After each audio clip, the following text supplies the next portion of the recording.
Let me start off by noting that up to the release of and during most of Mortal Dictata, I counted myself among those that actually enjoyed the Kilo 5 trilogy by Karen Traviss.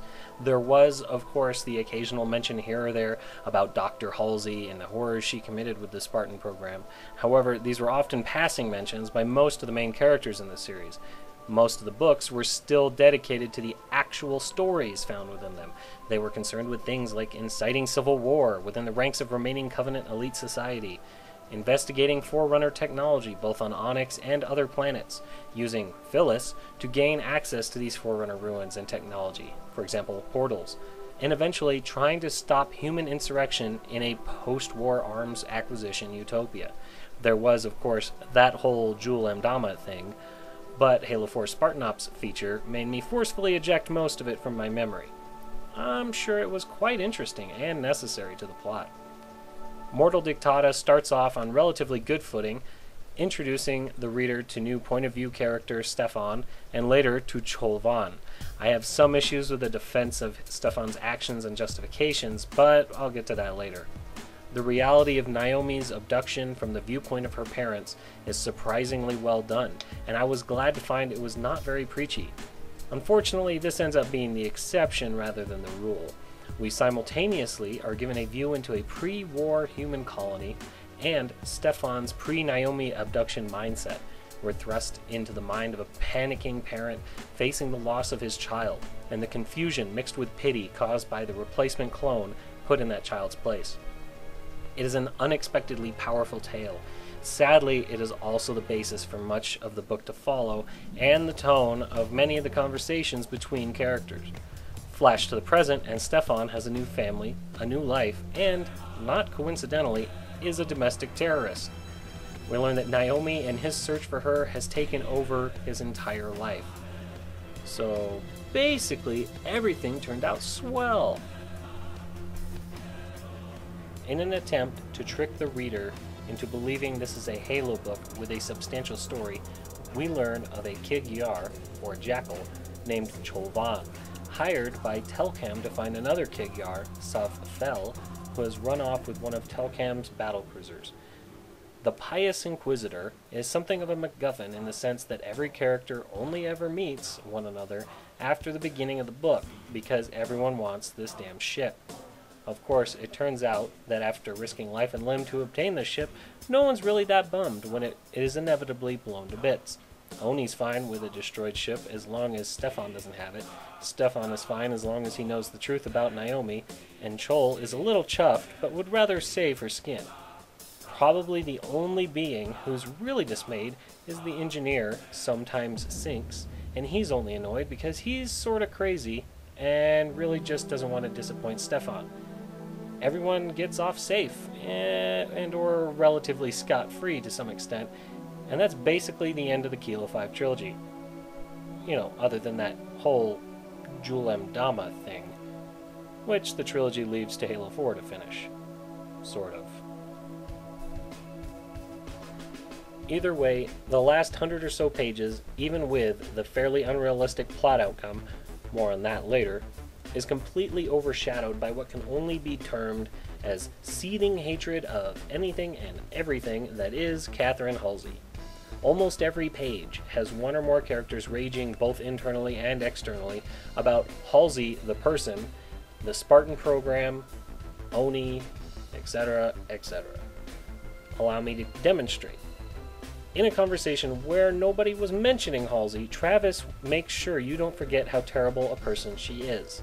This is a conversation referring to Naomi, the resident Spartan on board. But yeah, she's institutionalized. It wasn't the kind of word he usually used because it smacked of dishonesty, the kind of shit that Halsey would come out with. A few pages later, while reflecting on Stefan's current position, this is now internal monologue. Yeah, I know, I'm feeling sorry for a terrorist, but as far as I know, he hasn't bombed anyone yet, and if he does, maybe it's our bloody fault for making him that way. This later quote is just part of the slippery slope logic that Traviss espouses, arguing that terrorists may be justified because the government screwed them. According to this idea, Stefan's plan to glass a large city, read kill thousands and thousands of civilians, with the goal of getting information about Naomi is perfectly fine because Halsey, or the government, stole a bunch of kids and did experiments on them with the aim of making Spartans. Also, there were those dead clones. Now, both are bad and quite tragic, but we're given this idea that Stefan's plans are less bad than Oni's simply because he's been wronged first. This is just mind-numbingly stupid.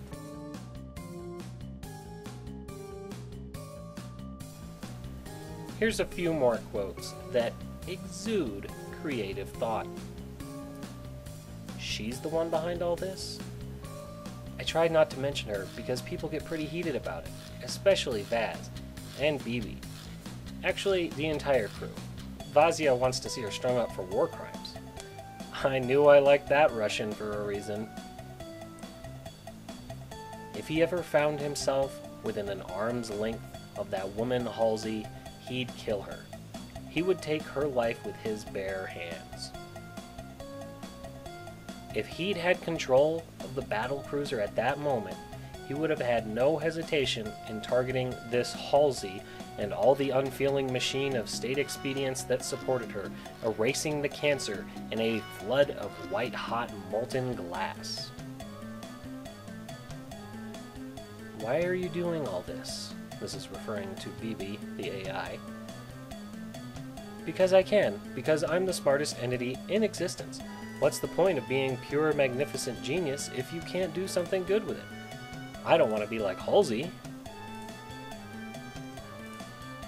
Halsey's the toxic dump that keeps on leaking. Yeah, we need to talk about that woman's future soon. I'm sorry you'll inherit contaminated land.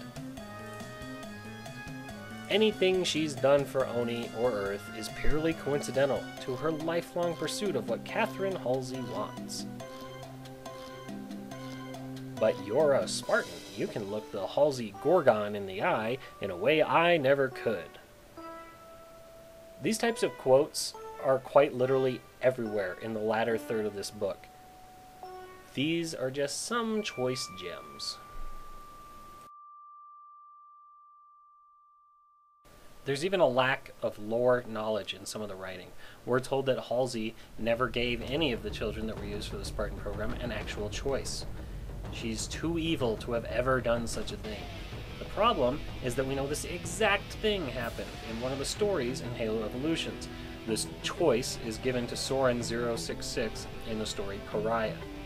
Now, we can argue whether or not he was mature enough to have made this choice, or whether the Spartan program should exist in the first place, but the fact remains that in the very same anthology that Karen Travis contributed to, she wrote Human Weakness, Halsey makes the bold step of giving one of the children a choice to participate. Apparently, Travis had on her blinders in order to expedite the Halsey side she needed to commit. There are still a few more issues I have that aren't directly related to Halsey, but are irritating nonetheless.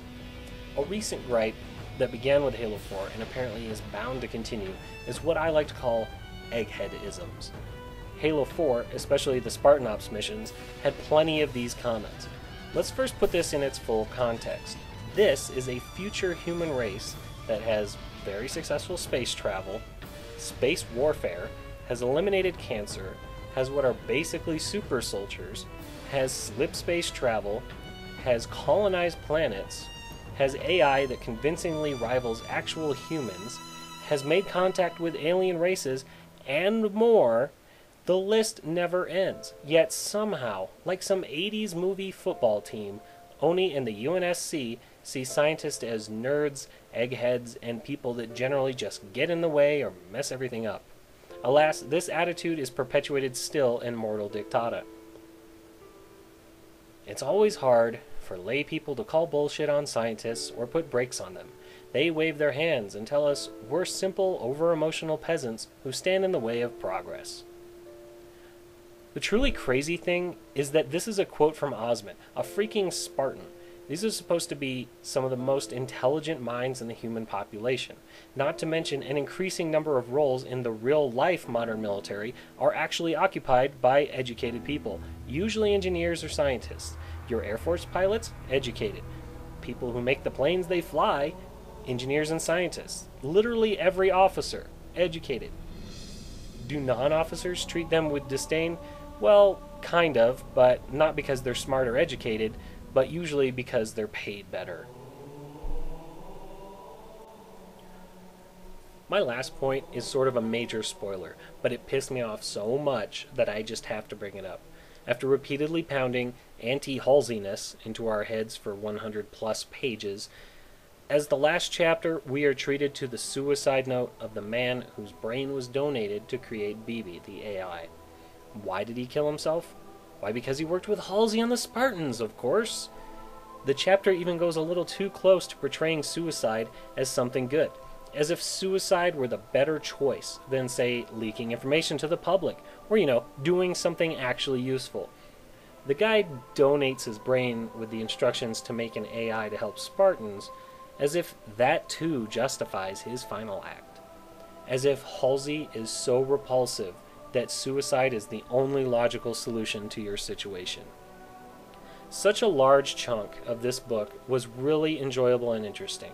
There's espionage, a deeper look into an alien society, namely the Kig-Yar, an intragalactic bounty hunt, all kinds of things. But regrettably, the rest of the book just kills the excitement or interest built up from the beginning.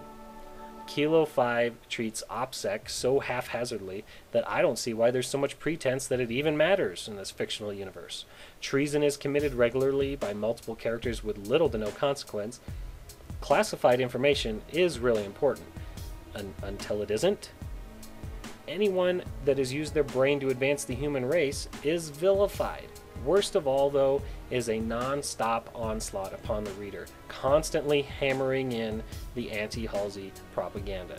Whether this is due to Travis's writing or 343 Industries' direction, I really don't care. It's just downright annoying to read.